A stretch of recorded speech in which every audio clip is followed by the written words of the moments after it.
যে সক্রিয় মুক্তিযোদ্ধা ছিলাম। আমরা ট্রেনিং নিয়েছিলাম আসামের সেগুনিবাড়িতে, আর্মি ট্রেনিং ক্যাম্পে, তারপরে আমরা 8 নম্বর সেক্টরে কাজ করি। ঘটনাক্রমে আমার স্ত্রী সেও বাংলাদেশ মুক্তিযুদ্ধের একজন মুক্তিযোদ্ধা। মানে আমাদের পরিবারটা আমরা দুজন আছি, দুজনেই বাংলাদেশের মুক্তিযোদ্ধা। আমার নিজের পরিবারের অর্ধেকটা এখনো বাংলাদেশে। আমার নিজের মেয়েরা আমাদের যে বাড়ি সেই বাড়িতেই থাকেন, যেটুকু আমাদের যা ছিল সেখানেই তিনি আছেন।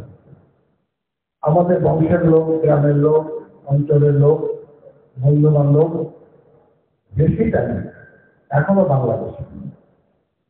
এবং আমি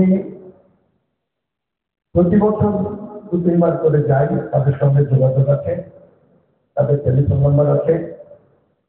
ফলে বাংলাদেশের ঘটনাবলী সম্পর্কে আমার আগ্রহ যেমন আছে, এইসব নানা কারণে আমার নিজের উৎসাহ আছে এই সমস্ত ব্যাপারে খোঁজ খবর নেওয়া। প্রতিদিন 7 জন 8 জনকে টেলিফোন করি, টেলিফোন করে খোঁজ খবর নিই যে কি অবস্থায় আছেন, অঞ্চলে কি ঘটছে, দেশে কি ঘটছে, তারা কি খবর পাচ্ছে, ইত্যাদি ইত্যাদি। আমার এই ঘটনায় দুটো খুব পজিটিভ জিনিস মনে হচ্ছে। একটা হলো গত 12 বছর ধরে বাংলাদেশে একটা অগণতান্ত্রিক সরকার ক্ষমতায় ছিল, যাকে নির্বাচিত সরকার বলা যায় না। এরকম একটা অগণতান্ত্রিক সরকারের পতন হয়েছে এই ছাত্র আন্দোলন এবং গণবিক্ষোভের ফলশ্রুতিতে। এইটা একটা পজিটিভ জায়গা। আপনারা জানেন সেদেশের প্রধানমন্ত্রী দেশ ছেড়ে পালিয়ে গেছেন, পালিয়ে ভারতে এসেছেন। সেখানকার যে পুলিশ 7 দিন ধরে কেউ থানাতে রিপোর্ট করেনি। এইরকম একটা পরিস্থিতিতে একটা দেশে যে অরাজক পরিস্থিতি তৈরি হয়, আর সাম্প্রতিককালে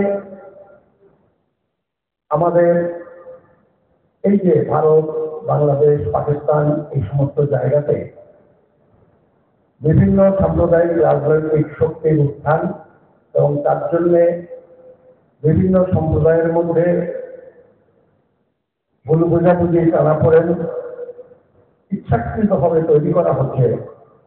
এইরকম একটা পরিস্থিতিতে বাংলাদেশের এই অরাজক পরিস্থিতিতে কিছু ঘটনা, অপ্রীতিকর ঘটনা ঘটলেও এই ঘটনা যে হিন্দু মুসলমান সাম্প্রদায়িক সমস্যায় পরিণত হয়নি, এইটা হচ্ছে আমার হিসেবে দ্বিতীয় উল্লেখযোগ্য ঘটনা। এইটা একটু নোট করা দরকার। আমরা নিশ্চয়ই সবাই চাইব সে দেশে শান্তি এবং স্থিরতা ফিরে আসুক। তা সত্ত্বেও আমাদের কিছু সন্দেহ, কিছু আশঙ্কা নিশ্চয়ই থাকে। এরকম একটা অবস্থার পরে একটা দেশে নানান ধরনের সংকট তৈরি হওয়ার সম্ভাবনা থাকে। আর্থিক সংকট হতে পারে, রাজনৈতিক সংকট হতে পারে, নানান রকমের সংকট তৈরি হওয়ার সম্ভাবনা থাকে। আমি আশা করব যারা এখন ক্ষমতায় আছেন তারা গোটা পরিস্থিতিকে নিয়ন্ত্রণ করে ওই দেশে শান্তি স্থাপন করতে সমর্থ হবেন। দেখুন, ঘটনা নিয়ে আমি আমার ধরুন আমার মেজদা আছে, আমি প্রতিদিন টেলিফোন করি, শুধু খবর নেওয়ার জন্য না, তারা কেমন আছে, কি অসুবিধা আছে। আমার মেজদার জামাই, কারণ আমাদেরই জামাই, আমাদের ভাইটি ঢাকাতে থাকে, জামাই কলেজে পড়ান, স্কুলে 11-12 স্কুলে আমার ভাইটি পড়ান। আমার দুটো নাতনি, যমজ বোন, তারা ফোর্থ ইয়ারের পরে ঢাকা ইউনিভার্সিটিতে একজন, আর জগন্নাথ বিশ্ববিদ্যালয়ে আর একজন। সবাই বলে তারা ঢাকাতে আছে, তাদের খোঁজখবর নিয়েটাও একটা যে ভালো আছে কি কেমন আছে, আর এমনিতে সাধারণভাবে খোঁজখবর নেওয়া। অনেক বন্ধু বান্ধব তাদের কাছে জিজ্ঞেস করে আমার যেটা মনে হয়েছে, সবাই যে একই রকম রিপোর্ট দিয়েছে কথাটা তো তা নয়, সবার মূল্যায়ন একরকম হয় না। তাদের সবার সাথে কথা বলে আমার যেটা মনে হয়েছে, সেখানে যে সমস্ত ঘর জ্বালানো, লুটপাট, আক্রমণের ঘটনা ঘটেছে, সেটা মূলত একটা রাজনৈতিক প্রতিহিংসা। রাজনৈতিক প্রতিহিংসা এটাও নিশ্চয়ই আমরা চাই না, আমরা কেউ চাই না, কিন্তু তা সত্ত্বেও আমরা দেখেছি এটা হয় আমাদের দেশে। আমি এরকম অনেক পরিবার জানি, এই ধরুন আমাদের বাড়ির পাশে মন্দির মাস্টারের এলাকা, 2011 সালের সিস্টেমের লোকজন ঘর ছাড়া হয়েছে, তার বেশ কিছু পরিবার, মানে বেশ কিছু লোক যারা কর্মী করছে, তারা আজও ঘরে ফিরতে পারেনি। তারা কিন্তু অধিকাংশই মুসলমান, তার মানে এইটা সাম্প্রদায়িক ব্যাপারটা তো নয়। ফলে সেখানে যারা আওয়ামী লীগ করতেন, সে সমস্ত আওয়ামী লীগের নেতা ক্ষমতায় থাকলে যেটা ঘটে, বাড়াবাড়িও কেউ কেউ করেন, সবাই করেন না, অল্প কিছু লোকে ক্ষমতার জন্মে বাড়াবাড়ি করেন। সাধারণত সেরকম কিছু মানুষ আক্রান্ত হয়েছেন, এবং সেটাও যে খুব দ্রুত হয়েছে এইরকম খবর খুব কম। কিছু সংখ্যালঘু মানুষের বাড়িতে আক্রমণ হয়েছে, সেটা খুব কম। তার বেশিরভাগটাই হলো যারা আওয়ামী লীগ করতেন, সেটা সংখ্যালঘু হিসেবে নয়, আওয়ামী লীগ করার কারণে। আমি আমার ঠিক গ্রামের দুটো ঘটনার কথা বলতে পারি, একটা উত্তর দিকে 1 কিলোমিটার দূরে, একটা দক্ষিণ দিকে 3 কিলোমিটার দূরে। আমার বাড়ির উত্তর দিকে যেটা, সেটা শেখর রায় বলে একজন আমাদের ইউনিয়ন কাউন্সিলের চেয়ারম্যান, মানে এখানে যেমন প্রধান। তার বাড়িতে নয়, বাড়ির সামনে বড় উঠোন, তারপরে রাস্তা, সেখানে সেরেস্তা মতো বানিয়েছে, লোকে সার্টিফিকেট থেকে নিতে আসে। সেখানে কিছু লোক এসে তার ওই বাড়িতে হামলা করে, কিছু লাঠিদের বাড়িতে কি করে, বাড়িতে মানে ওই সেরেস্তা হবে, বাড়িতে আসে, বাড়ি বড় উঠোনে যে পারে বাড়িতে যাই। এইটা হয়েছে, সে ওখানকার চেয়ারম্যান, আওয়ামী লীগের নেতা, যেটা মানে স্থানীয় নেতা, ইউনিয়ন কাউন্সিলের নেতা। এইটা হয়েছে। দক্ষিণ দিকে যেটা হয়েছে, কালীবাড়ি বলে একটা বড় বাজার, হিন্দু মুসলমান, ওইখান থেকে মিক্সড এরিয়া শুরু হলো, হিন্দু মুসলমান সবার বড় বড় দোকান আছে। সেখানে আমার ওখানকার স্থানীয় কলেজের প্রিন্সিপাল আমাকে রিপোর্টটা দিলেন, বললেন দুটো দোকানে ভাঙচুর করার চেষ্টা হয়েছে। সাদা ভাঙতে পারেনি, বাইরে ওই পিছিয়ে ভেঙে ভেঙে রেখে গেছে। দুটোই হচ্ছে দুটো মুসলমানের দোকান, তার সাথে কিন্তু হিন্দুদের দোকান। আমার মনে হয় আপনারা যারা আছেন প্রত্যেকে বুঝতে পারবেন যে এটা শুনলেই বোঝা যায় যে এটা হিন্দু মুসলিম বিষয় নয়, এটা আসলে তারা দুজনই হচ্ছে আওয়ামী লীগের স্থানীয় নেতা। আবার এইটাই সব জায়গায়। আর এর সাথে আরেকটুখানি ঘটনা বলি, এই যে চেয়ারম্যানের বাড়ি যারা আক্রমণ করেছিল, পরের দিন ওই অঞ্চলের লোকে আমাকে রিপোর্ট দিলেন, তার 1 কিলোমিটার দূরে চন্দ্রনাথপুর পাড়ালা বলে দুটো গ্রাম আছে, সেই গ্রামের বয়স্ক লোকজন, তারা মুসলমান, তাদের শনাক্ত করে 3-4 জনকে চর্চা করবে ধমকি দিয়েছে যে এই কাজ কেন করবে। এখন এই গোটা ঘটনাটা জানলে আমি বলছি যে একটা ট্রেন অন্তত বোঝা যায়, কিন্তু তার মানে কি কোন সংখ্যালঘুর বাড়িতে কিন্তু হয়নি? নিশ্চয়ই কিন্তু সংখ্যালঘুর বাড়িতেও রাত্রিবেলায় ডাকাতি হয়েছে কোনো কোনো ক্ষেত্রে, এবং সেটা খুব কম, এমন কিছু বেশি নয়, যেটাও হওয়া উচিত ছিল না। আমরা নিশ্চয়ই সমর্থন করছি না, কিন্তু এটা হয়েছে। সামগ্রিকভাবে অবস্থাটা আপনাদের বুঝবার জন্য বলি, হিন্দুরা রাস্তায় বড় বড় মিছিল করছে, মিছিল করে তারা এই যে উপদেষ্টা মন্ডলী বা এই যে অস্থায়ী সরকার যেটা তৈরি হয়েছে তার মন্ত্রী করতে পারে, তাদের কাছে ডেপুটেশন দিয়েছে। দাবি সনদগুলো আপনারা কেউ কেউ দেখেছেন। এই কাজটা তো আওয়ামী লীগের আমলে করা উচিত ছিল, যখন একটা স্থির সরকার ছিল। এবং এই হিন্দুরা মোটামুটি আপনি ধরে নেন 90 থেকে 95% আওয়ামী লীগকেই ভোটেন। তারা এই যে গভর্নমেন্ট তার কাছে কিন্তু স্মারকলিপিটা দিয়ে দিতে পারছেন, কথা বলতে পারছেন। আমার মনে হয় এই কথা একটু বোঝা যায় যে যারা ছিলেন আর যারা অস্থায়ীভাবে এসেছেন তাদের কাছে সংখ্যালঘুরা অ্যাপ্রোচ করতে পারছে, এটাও কিন্তু আমার কাছে একটা পজিটিভ জিনিস মনে হয়। এমনকি একটু পরে হয়তো সম্ভব হলে একজনের ওই টেলিফোন করে বক্তব্য শোনাবেন। আমরা অনেকে জানতাম না, মানে আমি নিজেই জানতাম না, বাংলাদেশের প্রচুর সংখ্যায় হাড়ি, ডোম, বাল্মীকি, এইসব সম্প্রদায়ের লোক আছে শহর এলাকায়। ব্রিটিশ আমলে ওই তখন যে মাথায় করে মলমূত্র পায়খানা পরিষ্কার করে মলমূত্র নিয়ে যেতে হতো, এইসব কাজ করার জন্য মিউনিসিপ্যালিটি এলাকায়, কর্পোরেশন এলাকায় ইংরেজরা ওদের নিয়ে গেছিল বিহার, উত্তরপ্রদেশ, অন্ধ্র এইসব এলাকা থেকে। তারা এখন অব্দি ওই সব জায়গায় আছে, তাদের একটা সংগঠন আছে। মানে আমি এই মাস 5 আগে আমাকে আম্বেদকর জয়ন্তী বললেন, ওরা আমাকে ইনভাইট করেছিল প্রথম আম্বেদকর জয়ন্তী ঢাকাতে। আমি গেছিলাম, তার যে প্রধান, আমি এখানকার ফেসবুকে দেখলাম যে তাদের দাবি দেওয়াটাও তারা দেখা করেছে, ইউনিট সাহেবের সাথেও দেখা হয়েছে, আরো 3 জন উপদেষ্টার সাথে দেখা হয়েছে, কথা হয়েছে। তারাও কিন্তু তাদের এই দাবি দেওয়া যেটা আমাকে বললেন, ওই সূত্রে আমার যোগাযোগ হয়েছিল, আমাকে কন্ট্যাক্ট করে নিয়ে গেছিল আম্বেদকর জয়ন্তীতে। তারা বললেন আমরা কখনো কোনো মন্ত্রীর সাথে আমাদের সমস্যা নিয়ে সেই পর্যন্ত পৌঁছাতে আমরা পারিনি, আমরা এই দামাদলের মতো আমরা এটা করেছি, এবং তারপরেও আমার সাথে একটা যোগাযোগ তারা রেখেছেন।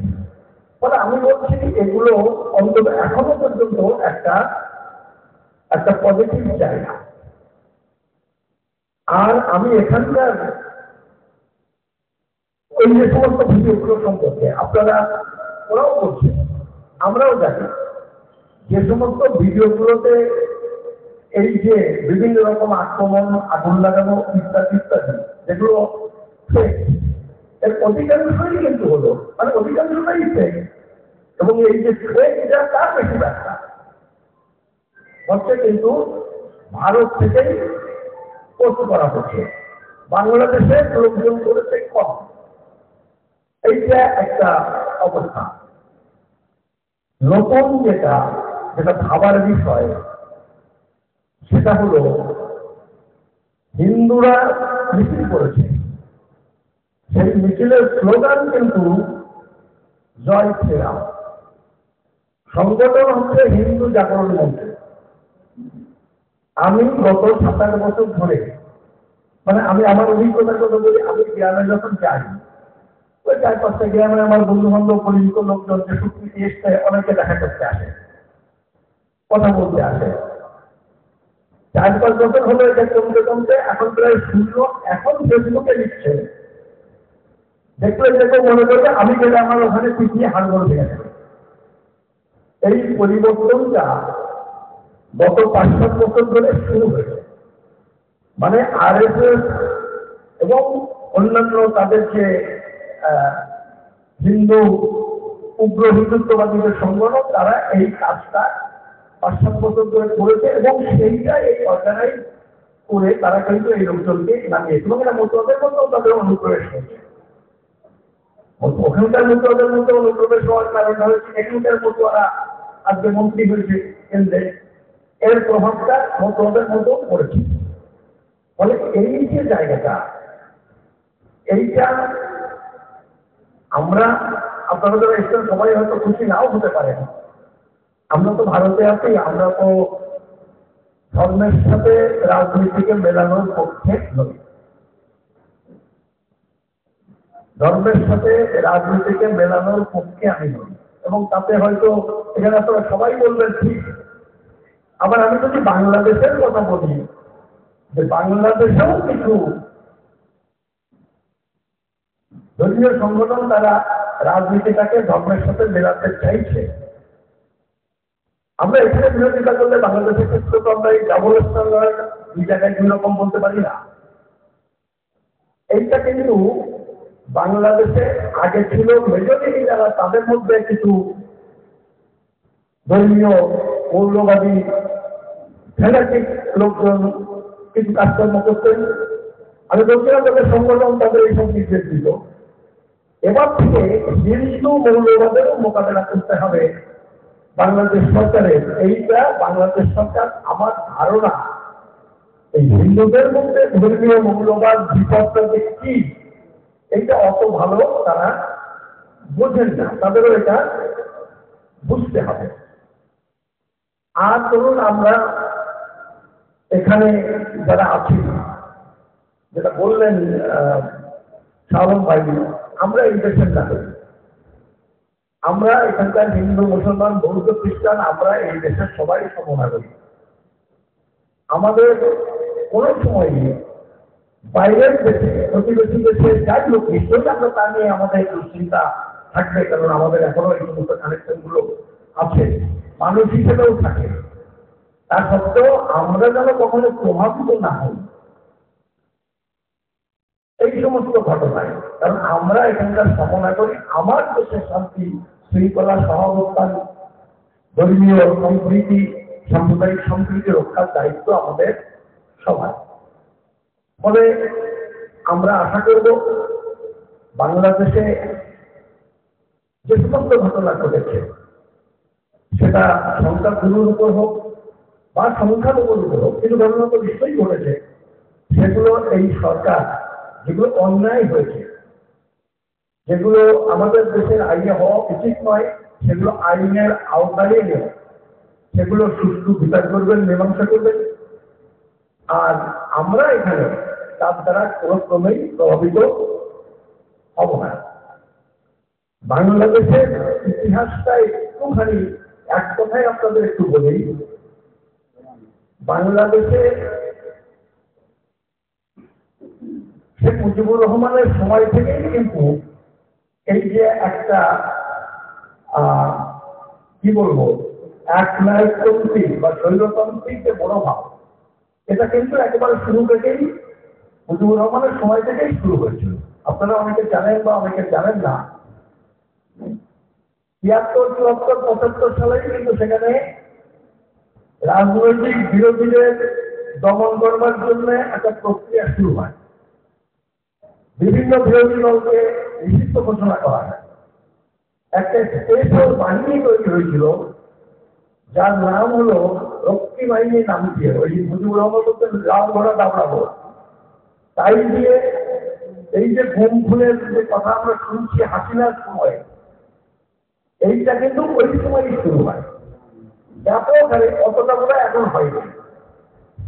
এবং সমস্ত বামপন্থী কর্মীদের, আমি ওই সময় 2 বছর 2.5 বছর ছেলে ছিলাম, বাংলাদেশের ছেলে,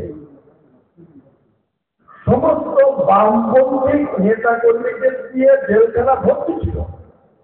আমি 2 বছর 2.5 বছরের মধ্যে যখন সেন্ট্রাল জেলে ছিলাম, একজনও রাজাকারের সাথে কিন্তু আমার পরিচয় ঘটেনি।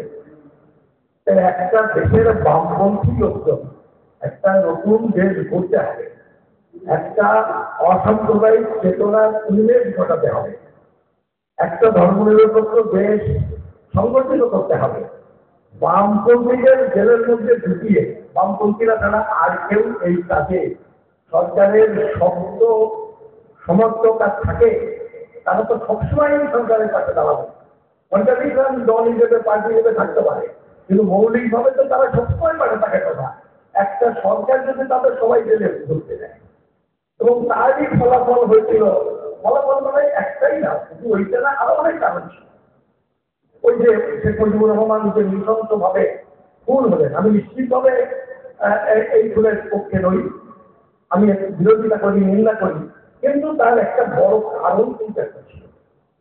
আমাদের সংসদীয় রাজনৈতিক ব্যবস্থায় সরকার গঠন হয় কিভাবে? ভোট দিয়ে। সরকার পরিবর্তন করে কিভাবে? মানুষ ভোট দিয়ে। এই যে সংসদীয় ব্যবস্থায় ভোটের মাধ্যমে সরকার গড়া এবং সরকার পরিবর্তন, কোন সরকার যদি এই পদ্ধতি, এই সুযোগ মানুষের কাছ থেকে কেড়ে নেয়, তখন মানুষ কি করবে? তখন মানুষ অন্য পথ গ্রহণ করে সেই সরকারকে উৎখাত করার জন্য। যে কারণে শেখ মুজিবুর রহমানের পতন হয়েছিল, ঠিক সেই একই কারণে তার কন্যা শেখ হাসিনারও আজকে পতন হয়েছে। আরেকটা বিষয়ে আমি 10 বছর ধরে বিভিন্ন জায়গায় দেখেছি যে ভোট হলে আমেরিকার লোকজনই বলেছে ভোট হলে 10টা দুটো পাবে না আওয়ামী লীগ, এরকম পরিস্থিতি, মানে একদম কোনো জনশক্তি সেখানে ছিল না। তারা বলছে আমরা আইন শৃঙ্খলা পরিস্থিতির উন্নতি করেছি, আমরা কিছু ডেভেলপমেন্ট করেছি। তা আইন শৃঙ্খলা পরিস্থিতি উন্নতি এবং ডেভেলপমেন্ট যাই করে, মানুষের মতামতের মানে মুখোমুখি হতে এত ভয় কেন?